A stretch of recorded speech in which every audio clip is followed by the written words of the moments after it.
UP press club में Janata Dal circular की press वार्ता करते हुए प्रदेश अध्यक्ष ओमकार सिंह ने और होली की बधाइयां दी। कार्यक्रमों को हम लोग आगे बढ़ाने के लिए और जो पार्टी का संगठन है उसको सक्रिय और मजबूत बनाने के लिए और आप लोगों से रूबरू होने के लिए होली के बाद, क्योंकि हमने कहा कि सबसे भेंट हो जाए तो एक प्रकार से होली मिलन भी हो जाएगा और भेंट वार्ता भी हो जाएगी, यही उद्देश्य था। और क्या क्या एजेंडा लेके आपका दल चल रहा है?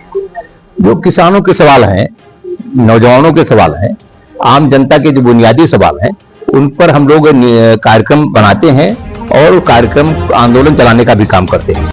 हम लोगों ने भी नारा दिया है कि चाहे माना सरकार हमारी है, दस्तूर पुराना जारी है, वादा निभाओ।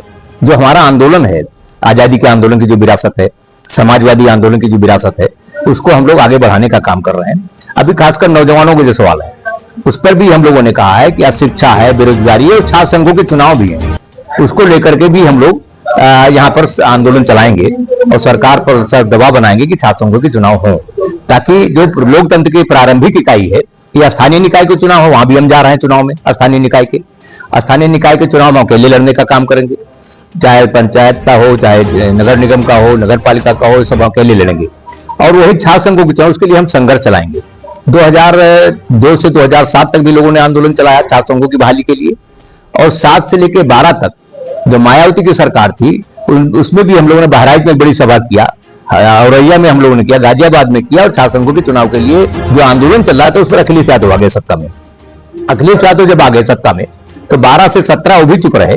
तो इसलिए हम लोग छात्र संघों के चुनाव को लेकर के, बेरोजगारी के सवाल को लेकर, शिक्षा के सवाल को लेकर, और देवगौड़ा जी ने भी नीतियां बनाई है अपने प्रधानमंत्री काल में, उन नीतियों को भी हम कार्यान्वित कराने का काम करेंगे और सरकार की जो जन कल्याणकारी नीतियां हैं उसको भी हम जनता के बीच ले जाने का काम करेंगे। तो ये बताइए, जो अभी महाकुंभ हुआ है, इतना बड़ा आयोजन हुआ है महाकुंभ, इसके बारे में आप क्या कहेंगे? उत्तर प्रदेश सरकार को हम बधाई देंगे और आयोजकों को बधाई देंगे। और इतना बड़ा महाकुंभ, हम गंगा सागर एक बार गए थे तो हम सड़क पे पटरी के किनारे हम लोग जा रहे थे। जब स्नान किया 14 जनवरी को, तो इधर से ममता बनर्जी को गाली देते हुए गए, मतलब मन में अपने, और लोगों ने कहा कोई व्यवस्था नहीं थी। जब उधर से हम लौट के कलकत्ता आए तो हमने बहुत उनका आभार, चिट्ठी लिखा, हमने पत्र लिखा, उसमें हिंद मजदूर किसान पंचायत के राष्ट्रीय उपाध्यक्ष भी है, हमने पत्र लिखा कि 35 लाख लोगों ने एक दिन में स्नान किया और किसी के पैर के ऊपर पैर नहीं गया। आज भी हम जो महाकुंभ का आयोजन है और जिस तरीके से लोग आए, खासकर चूंकि अब हम उस पर, चूंकि सबके धार्मिक कार्यक्रम है, हम तो चाहते हैं कि जिसके भी धार्मिक जो कार्यक्रम है वो कार्यक्रम करें और आगे बढ़ाएं। हम उत्तर प्रदेश सरकार को इस महाकुंभ के आयोजन के लिए, सफलता के लिए उनको बधाई दें। जैसा कि आपका दल जो है एक रहस्य है, लेकिन फिर भी आपकी उपेक्षा क्यों की जाती है? हमारी उपेक्षा, हमको अध्यक्ष बनाया। और सुनिए, जहां भी आज सभी हमारे जो दोस्त लोग हैं, मित्र लोग हैं, सभी जानते हैं कि जब हम राजनीति में आए तो सीधे हम स्टेट में आए। जब सरकार बनी केंद्र में तो हम राष्ट्रीय महामंत्री हो गए। बड़ा दल था, मुलायम सिंह जी स्टेट में थे, प्रदेश अध्यक्ष थे, राजेंद्र चौधरी जी उसी दफ्तर केंद्र में बैठते थे हमारे साथ, उसी में और लोग बैठते थे। तो कहने का मतलब, तो उसमें भी हम राष्ट्रीय पदाधिकारी थे। बाद में 93 में जब जनता दल बीपी सिंह, अजीत सिंह हम लोग एक हो गए तो मुलायम सिंह जी काशीराम जी के साथ चले गए, तो उसमें हम लोगों का अलायंस टूटा।